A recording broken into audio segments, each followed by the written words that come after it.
मैया सरकार जय हो। तो जो ये व्यास जी को इतने सारे शास्त्र और पुराण लिखने के बाद भी मन में असंतोष बना रहा, तो नारद जी ने कहा कि आप भगवान की लीलाओं का चित्रण कीजिए। किसका वर्णन करें?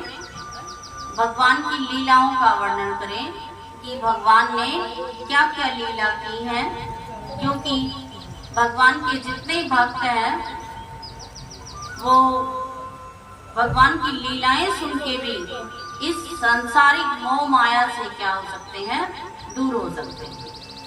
माना कि कलिष्ट पुराण एक तो ये संस्कृत में, अब बाद में किए इनकी हिंदी, शुरू में तो ये संस्कृत में थे।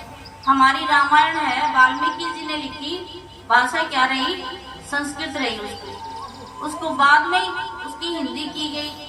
फिर तुलसीदास जी ने लिखी अवधी भाषा में, तब हमारे क्या आती है वो समझ में आती है। तो या तो हम सारे ही विद्वान हो, पैदा होते ही हमें संस्कृत आती हो तो बात अलग है, परंतु यदि हमारी समझ से, हमारी भाषा से यदि कोई चीज दूर है तो हम उसे अपने जीवन में नहीं उतार सकते जब तक हमें कोई समझाएगा ही। तो नारद जी ने यही कहा कि आप भगवान की लीलाओं का चित्रण कीजिए। तो व्यास जी ने पूछा कि मैं आपसे पूछना चाहता हूँ कि आपको पूर्व जन्म की स्मृति किस प्रकार से रहती है, मैं आपसे ये पूछना चाहता हूँ।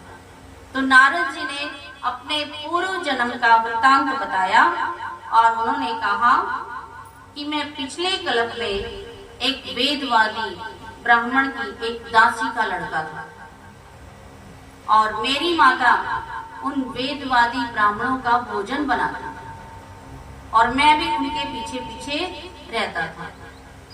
एक बार चातुर्मास था, चातुर्मास में वो सभी ब्राह्मण एकत्रित हुए थे और मैं उनकी सेवा में नियुक्त किया गया। आज भी हम छोटे बच्चे को नहीं कह देते हैं कि जा बेटा पानी का गिलास लिया, जा ये बर्तन इधर है उधर रख दो। तो जितना बच्चा भागदौड़ करके जल्दी काम तो करता है, इतना ना तो बड़ों को कहा जा सकता और ना ही बड़ों का इतना ध्यान जाता। तो बच्चा था, भाग भाग के साधुओं की सेवा की और जो कुछ झूठन बचता, नारद जी कहते हैं मैं एक बच्चा होने के नाते मैं उन वेद पाठी ब्राह्मणों के भोजन को, झूठे भोजन को मैं ग्रहण करता था। बोलिए कृष्ण कन्हैया लाल। तो उन साधुओं ने प्रसन्न होकर के मुझे भगवान का ज्ञान प्रदान किया और मैं 4 मास तक उसी ज्ञान में रहा और भगवान की लीलाओं को का चित्रण मैं सुनता रहा। तो मुझे ज्ञान, मेरे अंदर कुदरती ज्ञान आ गया। ये बात क्यों कही नारद जी ने? क्योंकि व्यास जी को बहुत सारे वेद शास्त्र लिखने के बाद में भी एक असंतोष सा बना रहा। तो उन्होंने ये बात साबित करने के लिए बताई कि मैं छोटा बच्चा होकर भी मैंने पूर्व जन्म में ज्ञान प्राप्त किया था, केवल भगवान की लीलाएं सुन करके और साधुओं की सेवा करके। तो क्यों नहीं इस संसार के प्रत्येक व्यक्ति इसी तरह अपने आप को भगवान का बालक मान करके साधु संतों की सेवा करते हुए और अपने जीवन निर्वाह करते हुए भगवान को पा सकते हैं। और उसने बताया कि मेरी माता जो थी वो एक तो मूढ़मती, पढ़ी लिखी नहीं, दूसरा दासी। तो इस तरह वो तो इतना ध्यान नहीं दे पाती थी, लेकिन मैं भगवान की लीलाओं को बड़े ध्यान से सुनता था। तो जब वो सभी ब्राह्मण वहां से जाने लगे तो मैं भी बच्चा होने के नाते उनके पीछे पीछे चल पड़ा।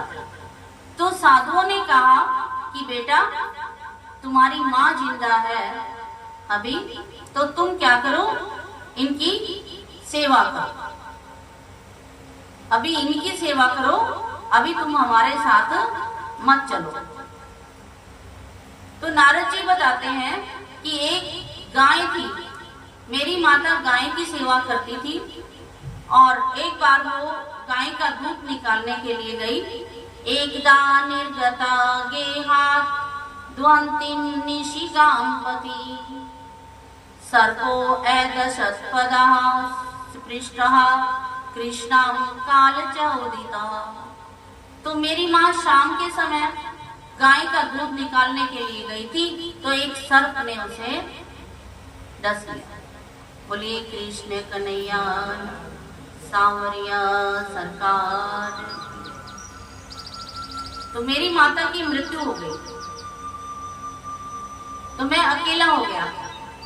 अब मैंने विचार किया भगवान जो करता है वो ठीक करता है, और मैं एक माता के बंधन में बंधा हुआ था, भगवान ने मुझे उससे मुक्त कर दिया है। तो मैं उन्हीं साधुओं का पीछा करता करता मैं चल पड़ा, वो जिस दिशा में गए थे। और कहाँ कहाँ गया मैं?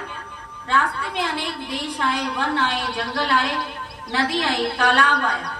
चलते चलते मैं थक गया।